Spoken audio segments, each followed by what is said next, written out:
Hello বন্ধুরা, good morning, welcome back to my channel. আশা করছি যে যেখান থেকে আমার এই ভিডিওটা দেখছো সবাই ভালো আছো, সুস্থ আছো, আমরাও ভালো আছি। আমার এই ছোট্ট পরিবারে নতুন আরও একটি ব্লগে তোমাদেরকে অনেক স্বাগত আর ভালোবাসা। এখন ঘড়ির কাঁটায় বাজে ওই সকাল 8টা। এখন থেকে তোমাদেরকে সাথে নিয়ে আজকের ব্লগটা শুরু করছি। আশা করছি ব্লগটা ভালো লাগবে। এখনও পর্যন্ত ঘরের কোনো রকম কাজে হাত দেওয়া হয়নি, তো সবার প্রথমে উঠোনটা ঝাড়ু দিতে এলাম। ওই যে কালকে না আম পেড়েছিলাম, গাছে অনেক আম হয়েছিল বড় বড়। তো হনুমান এলে না সব আমগুলো নষ্ট করবে, পুরোপুরি খাবে না, একটু একটু করে খেয়ে আর ফেলে দেয়। তাই জন্য কি করলাম, গাছের আমগুলো পেড়ে আর আমাদের আশেপাশে যে কটা বাড়ি আছে সবাইকে ওই একটা একটা করে দিয়েছি। তো এতে দেখো তবু মানুষ খেতে পাবে, আর হনুমানে খেয়ে নিলে একটু একটু করে খেয়ে ফেলে দিলে সেই আম তো আর কেউ নেবে না। তাই আগে ভাগে আমগুলো পেড়ে নিলাম। আর কিছুটা আছে যেটা আর কি মায়ের জন্য রেখে দিয়েছি, মা তো আসবে কয়েকদিন পরেই আর কি আসবে, তবে কবে আসবে এখনও পর্যন্ত ঠিক হয়নি। আগে আমার ডাক্তার দেখানো হোক, তো ডাক্তার যেই ডেট দেবে সেই ডেটে আর কি আসবে, মানে আমার অপারেশন যেই ডেটে হবে সেই ডেটেই মাকে আসতে বলবো, তখন আর কি মা নিয়ে যাবে। মা এর সময় থাকলে অনেক আম আর কি দিতে পারতাম, তো সেই আমে আচারও তৈরি করা হতো, ভালো হতো। তো আগে আগে যখন আর কি আমের সিজন আসতো, আম গাছ থেকে পেড়ে সেই আম গুড় দিয়ে আর কি সুন্দরভাবে আচার তৈরি করা হতো। আর সেই আচার কিন্তু মানে কি বলবো অনেক বছর থেকে যেত, কিন্তু এখন যে আচার তৈরি করা হয় না সেই আচার বেশি দিন থাকে না। আগেকার আচারগুলো ওই যে কাঁচের বয়মে করে রেখে দিতে হতো, আর মাসে মাসে মানে মাঝে মাঝে একটু আধটু রোদে দিতে হতো, তো কিন্তু সেই আচার অনেক দিন থাকতো, কিন্তু এখন থাকে না। যাই হোক, মা আমাকে আচার দিয়ে গিয়েছিলো, কিন্তু আচারগুলো না একদম নষ্ট হয়ে গিয়েছিলো। ওই যে বললাম এখনকার আচার একদম থাকতে চায় না, কি জানি কেন। উঠোনটা ঝাড়ু দিয়ে এই যে টেবিলটা পরিষ্কার করে নিলাম, টেবিলটা একদম অগোছালো হয়েছিল। তারপরে এই যে রাত্রের এঁটো বাসনগুলো বাইরে বার করে দিলাম, দিয়ে আর চলে এসেছি এই ঘরে, মানে আমার কাজের ঘরে। এই যে পাতাগুলো, তারপরে এই কাঠের গুঁড়োগুলো আনা হয়েছিল, কাঠের এগুলো কি বলে, ফুলকি না কি বলে, যাই হোক এগুলো তো আনা হয়েছিল আমার নন্দায় যেদিন আর কি মালসা ভাত করবো বলে সেদিনকে আনা হয়েছিল। তো এতটার মতো বেঁচে গেছে, তো আমার হাজব্যান্ড বলছিল এগুলো সব চড়ক করে রেখে দেবে, আমি ফেলে দিয়ে আসবো। দেখো আমার তো যখন গ্যাস শেষ হয়ে যায় তখন তো আমি কাঠের জালেই রান্না করি, তো আমার হাজব্যান্ডকে বললাম ফেলে দিয়ে কি করবে, আমি গুছিয়ে ভালো করে রেখে দেবো, যখন আমাদের গ্যাস শেষ হয়ে যাবে তখন তবু আমি রান্না করতে পারবো। তো এইভাবে যদি পড়ে থাকে না, ও কোন দিন গিয়ে ফেলেই দিয়ে আসবে, তাই আজকেই আর কি গুছিয়ে নিচ্ছি। গুছিয়ে আর এই যে দেখতে পাচ্ছ এই প্লাস্টিকটার মানে প্লাস্টিকের বস্তার মধ্যে ভরে রাখবো। আর এখান থেকে সরালে তো আর কোথাও রাখা যাবে না, মানে আমাকে এখানেই আর কি রাখতে হবে এই কাজের ঘরে। বাইরে তো সেইভাবে রাখার জায়গা আছে, কিন্তু ওই যে বৃষ্টি এলে ভিজে যাবে, তাই কাজের ঘরে এক সাইড করে রেখে দেবো। আর কাজ তো এখন করব না, আমার অপারেশনের পর আর কি কাজ আবার আনবো। আর এখন না একদম আমার কাজের প্রতি কোনো মানে কি বলবো আগ্রহ নেই, একদমই ভালো লাগে না এখন আর কাজ করতে। তো তাই কাজও আনা হচ্ছে না, এখন তো ঘরে দিব্যি বসে আছি, ঘরের কাজকর্ম করছি, টাইম যেটুকুটা পাচ্ছি সেটুকুটা সময় ফোন ঘাঁটছি, কিন্তু ওই যে কাজের প্রতি মন নেই, যে কাজ নিয়ে এসে কাজ করব সেই মনটাই নেই কাজের প্রতি। যাই হোক দেখা যাক, পুজোর আগে তো একটু আধটু কাজ করলে হাতে তবু একটু পয়সা হবে, মানে ওই নিজের হাত খরচাটুকুটা বার করাতে পারবো, দেখি কি হয়। তো এখন এই যে ওদিকের ঘরের কাজটা গুছিয়ে চলে এসেছি বিছানা গোছাতে। আজকে হচ্ছে শনিবার, তো মেয়েকে সকাল থেকেই বলছি যে আজকে আর স্কুলে যেতে হবে না, আজকে তো রথ, সেরকমভাবে কেউ স্কুলে যাবে না। ওকে আর কি বললেও শুনবে না, ও স্কুলে যাবে। তো আজকে গেলে আমার সমস্যা, এমনিতেও আজকে না অনেক লেট হয়ে গেছে ঘরের কাজকর্মগুলো সারতে। সকালবেলা উঠে ঘুম থেকে আগে রান্নাটা করে নিলে না ঘরের কাজকর্ম অনেকটা তাড়াতাড়ি হয়ে যায়। আর আজকে মেয়ে যেই বলেছে যে খেয়ে স্কুলে যাবে না, অমনি আমার কাজে গাফিলতি আরম্ভ হয়ে গেছে। তো আধ ঘন্টা পৌনে 1 ঘন্টার মতো বসে বসে হাজব্যান্ডের সঙ্গে গল্প করছিলাম, তো সেই কারণে একটু কাজে লেট হয়ে গেছে। তো এখনও ঘরের কোনো রকম বাসি কাজকর্ম হয়নি, তারপরে হচ্ছে রান্নাবান্না তো আছেই, মেয়ের টিফিন আছে, স্কুলে খেয়ে কি যাবে সেটা আছে। তো মেয়ে ঘুম থেকে তো উঠে পড়েছে, ও গেছে ব্রাশ করতে, ব্রাশ করে এলেই আর কি চান টান করে ও টিফিন করবে। তো দেখা যাক ওকে কি টিফিন দেয়া যায় আর কি, এখনও আপাতত ভাবা হয় না, আর টিফিন বানানোও হয় না। আজকে যেহেতু শনিবার, নিরামিষ কি টিফিন বানাবো বলো তো, তো একটু চাউমিন হলে নিরামিষ তবুও খাই, আর অন্য কিছু বানালে না মানে ডিম ছাড়া, যেমন পাস্তা এইগুলো আর কি ডিম ছাড়া একদমই খেতে ভালো লাগে না। তো তাই আগের দিনকে পাস্তা বানিয়ে দিয়েছিলাম সন্ধ্যাবেলার টিফিনের জন্য, আজকে আর পাস্তা বানাবো না। আর চাউমিন অল্প একটু পড়ে আছে, কিন্তু আজকে শনিবার, আলু দিয়ে বানানো যাবে, তবে মেয়ে খাবে না বলেছে। তো পরে দেখা যাবে কি ওকে টিফিন দেয়া যাবে না যাবে। তো এখন ঘর দালানগুলো পরিষ্কার করে মুছে নিই। ঘর কিন্তু আমার ঝাড়ু দেওয়া হয়ে গেছে, তারপরেই ঘরটা মুছছি। আর বাইরে তো সব সময় মেঘলা হয়ে আছে, রোদ্দুর সেইভাবে উঠছে না, তো আজকে অনেক কাচাকুচি আছে। কালকে যেগুলো কেচেছিলাম সেগুলোই শুকনো হয়নি, সেগুলোই ওই যে দেখতে পাচ্ছ বাইরে মেলে দিয়ে এসেছি। আর আজকে এই শাড়িটা কাচতে হবে, তো বেশ কয়েকদিন ধরে পড়ে আছে, ওই যে শাড়ি অনেকটা জায়গা লাগবে মেলার জন্যে, তাই আর কি কাচছিলাম না। তো আজকে কাচার বলতে এই শাড়িটা আছে আর কয়েকটা কাচার আছে, যেগুলো আমি সকালবেলা কেচে দিয়েছি, শুধুমাত্র এই শাড়িটা ধুয়ে দিলেই হয়ে যাবে।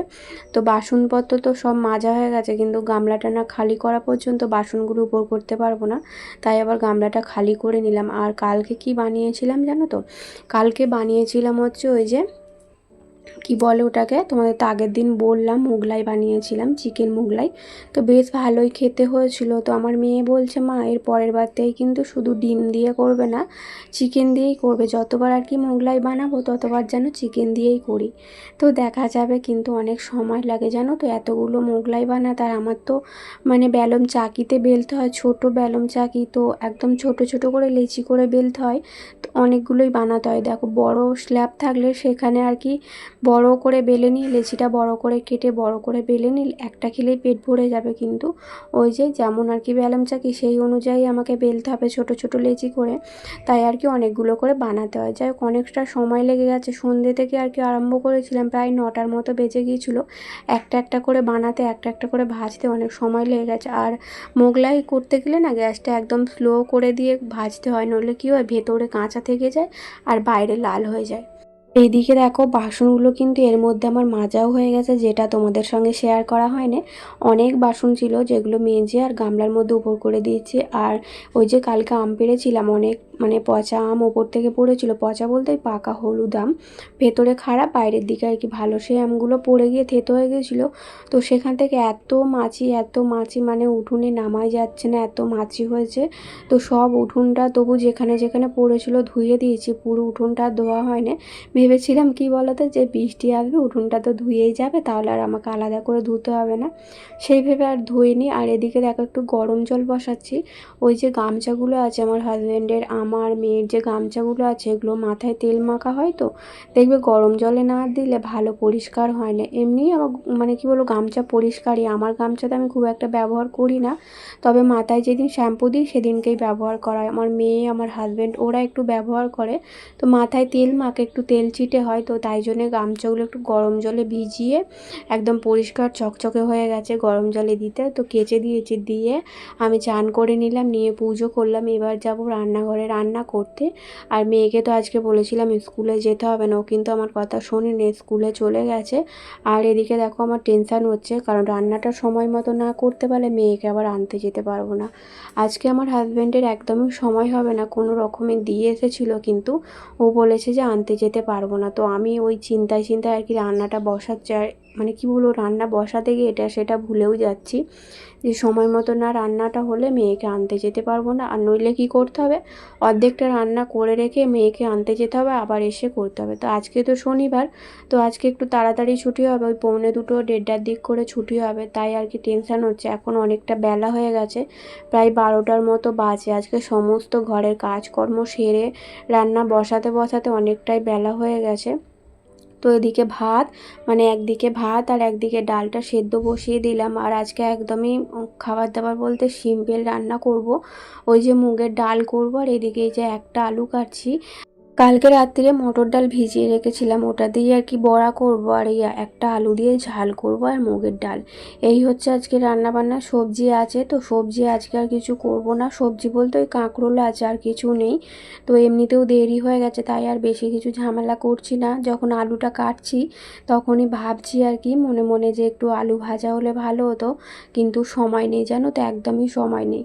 তো ওদিকে আলুটা কেটে পরিষ্কার করে ধুয়ে আর এদিকে চলে এসেছি মিক্সিতে, এটা পেস্ট করতে। তো এটা হলে তারপরে আবার একটা একটা করে ভাজতে হবে, অনেকটাই সময় লাগবে।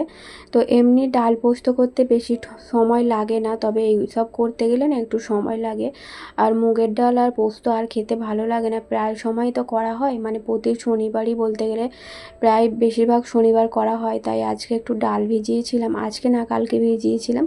এই ডালের বড়া খেতে না আমার খুব ভালো লাগে, গরম গরম ভাজতে ভাজতেই না খেতে বেশ ভালো লাগে। আর আমার মেয়েও খেতে ভালোবাসে গরম গরম। তো এগুলো আর গরম গরম আর খাওয়া হবে না, মেয়ে থাকলে হয়তো ভাজতে ভাজতে দু একটা তুলে দিতাম, ও খেত। কিন্তু ও তো স্কুলে গেছে, আর আজকে আবার আঁকার ক্লাস আছে, আঁকতেও যাবে।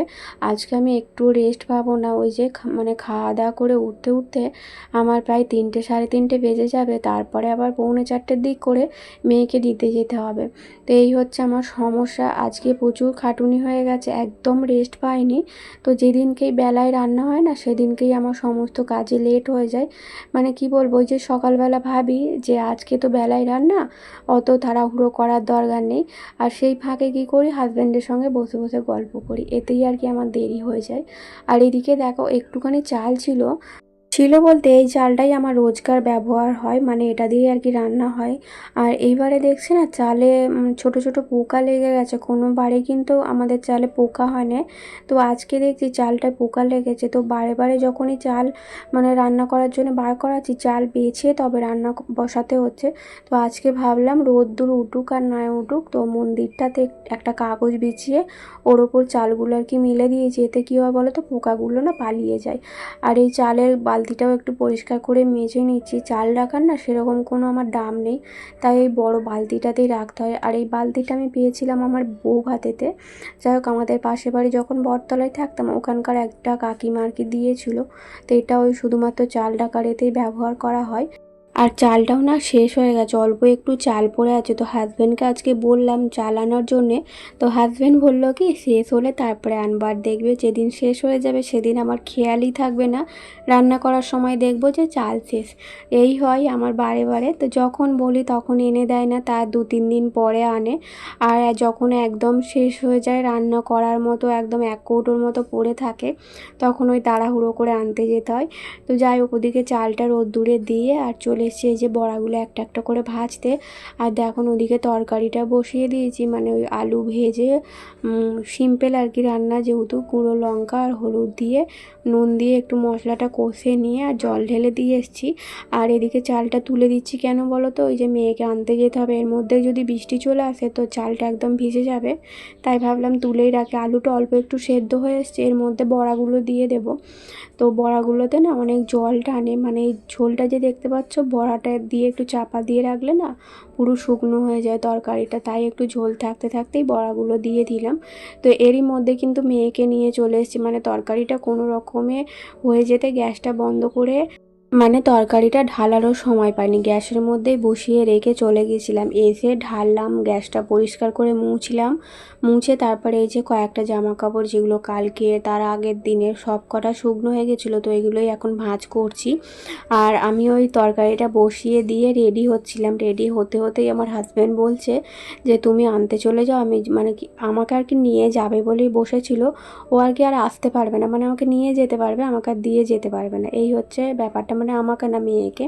তো আমাকে সলভ বাজারে নামিয়ে দিয়েছিল, আমি ওইটুকুটা হেঁটে চলে গিয়েছিলাম। তো মেয়েকে আসার সময় আবার সেই ছুটতে ছুটতে আসতে হলো, জানো তো এত পরিমাণে মেঘ করেছিল, আর আমি তো সব বাইরে মিলে রেখে গিয়েছিলাম। তো মেয়েকে নিয়ে ছুটতে ছুটতে এলাম, জানো তো জামা কাপড়গুলো ভিজে যাবে বলে। এসে বসেছি আর দেখছি গুঁড়ি গুঁড়ি এক ফোঁটা করে জল পড়ছে, তবে জলটা খুব বেশি হয়নি, ওই একদম অল্প পরিমাণে হয়েছে। শুধু শুধু আমরা আর কি ছুটে ছুটে এলাম সলভ বাজার থেকে। তো যাই হোক, এখন এই জামা কাপড়গুলো ভাঁজ করে যেখানে জিনিস সেখানে সব গুছিয়ে রাখবো। আর মেয়ের খুব খিদে পেয়ে গেছে, ভাবছি জামা কাপড়গুলো ভাঁজ করে নিয়ে তারপরে হচ্ছে ওকে খেতে দেবো। আর আজকে ওর জন্য একটা নতুন জিনিস কিনে এনেছি, মানে ওই যে রং করার জন্য, জল রং করার জন্য এনে দিয়েছি। কয়েকদিন ধরে বায়না করছে মা আমি জল রং করব, জল রং করব। তো যার কাছে আঁকতে যায় তাকে জিজ্ঞাসা করেই তারপরে আর কি জল রংটা কেনা হয়েছে। স্কুল থেকে এসে আগে চেঞ্জ না করেই রং নিয়ে বসে পড়েছে, দেখছে আর কি রঙগুলো কীরকম কী হয়েছে। আর আমি ওকে কাটতে বারণ করেছি, কারণ ওর দিদিকে দেখিয়ে তারপর আর কি ব্যবহার করতে বলেছি। যদি না আবার ঠিকঠাকভাবে কেনা হয় তাহলে তো আবার ফেরত দিতে হবে, তাই ওকে ঘাঁটাঘুটি করতে আর কি বারণ করলাম। আর এদিকে এই যে চালগুলো তো তুলে রেখেই কোনো রকমে ছুটেছিলাম, তো চালগুলো বালতির মধ্যে ঢালা হয়নি, তো এখন আবার ঢেলে দিলাম। আমার হাজব্যান্ড দেখো আম এনে দিয়েছে, ওই যে দেখতে পাচ্ছ কালো প্লাস্টিকে বাঁধা। তো অনেক দিন থেকে ইচ্ছা করছিল কিন্তু হাজব্যান্ডকে বলা হয়নি, তো হাজব্যান্ড আমার মনের কথা জেনে গেছে, তো আমার জন্য আর কি আম এনে দিয়েছি। তো আজকে একটা খাবো, দেখি খাওয়া দাওয়া করার পর মেয়েকে খেতে দিয়ে দিয়েছি, দিয়ে এদিকের কাজগুলো করছি। এই যে রাত্রিরের জন্য একটু কাবলি ছোলা ভিজিয়ে রাখছি। তো বন্ধুরা চলো আজকের ব্লগটা কেমন লাগলো জানিও। টাটা।